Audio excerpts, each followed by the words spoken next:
So this is my poem, The Elves.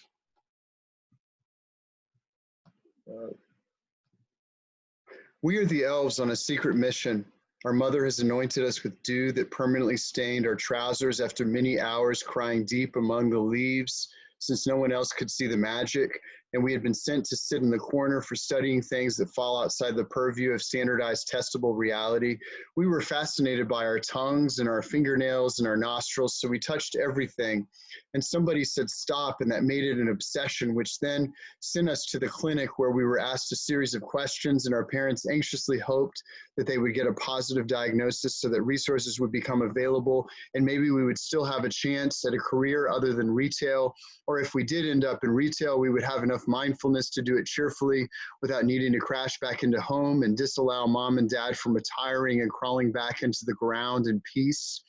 We could maybe stand on our own one day, but until that day, we had our hands held tightly. We were guarded very closely because our mothers loved us more fiercely than Sally Field's movie characters have ever loved a child. And the product of that love is complex because we don't think we can do anything by ourselves, but every time we walk in the woods, our divine mother, whom we saw in our earthly mother, says how much she loves us, and we feel her kissing us every time there's a breeze or a light rain, and we don't understand why other people run inside to get out of the rain, because rain is water's poetry, and having a wet head is delightful even when you're wearing makeup and get to have an excuse for looking like you had a wild night and feeling like you just made out with the creator of the universe, who uses a lot of bridal metaphors and talking about her love for us. And for those of you who struggle with me gendering God that way, I'm going to make out with Jesus and Sophia both when I get to heaven because I'm in love with them equally. But back to my elves, we knew that we were living in the wrong age, because whenever we read Charles Dickens novels, the heroes made sense to us. But when we look around the lunchroom at all the pathetic pseudo-irony and posturing, we were confused as to why this had been established as the norm, and that started our wheels turning about capitalism until we realized that we are the saboteurs of capitalism by our very identity. We can never be cool because we're allergic to inauthenticity.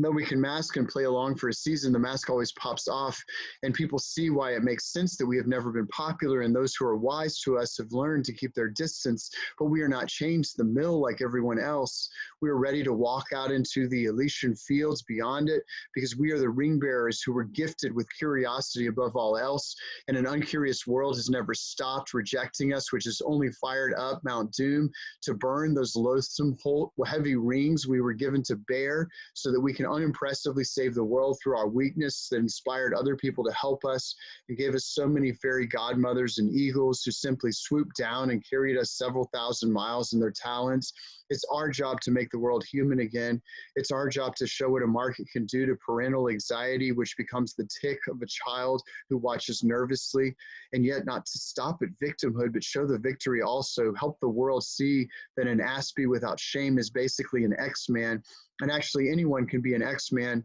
when you learn to listen to the deepest voice in the universe through many hours of studying waterfalls and reading Psalms, along with burning many things and watching fire dance and asking it questions over the course of several decades and wondering if the same fire has been talking to you the entire time, and the fire tells you that you are its ashes and you will never stop being sown all over the universe, so you swell up at the prospect of giving birth to a nebulae of stars as we discover how to tune our consciousness together enough that we can experience the deep divine joy of creation as though we are all an orchestra together doing it at once. The elves are the keepers of the labyrinth, the spiral passage from which the deep calls into our deep. We do not keep anyone out. We simply move about throughout the universe, creating labyrinths and portals where people of all kinds can walk through and find a pearl on the path.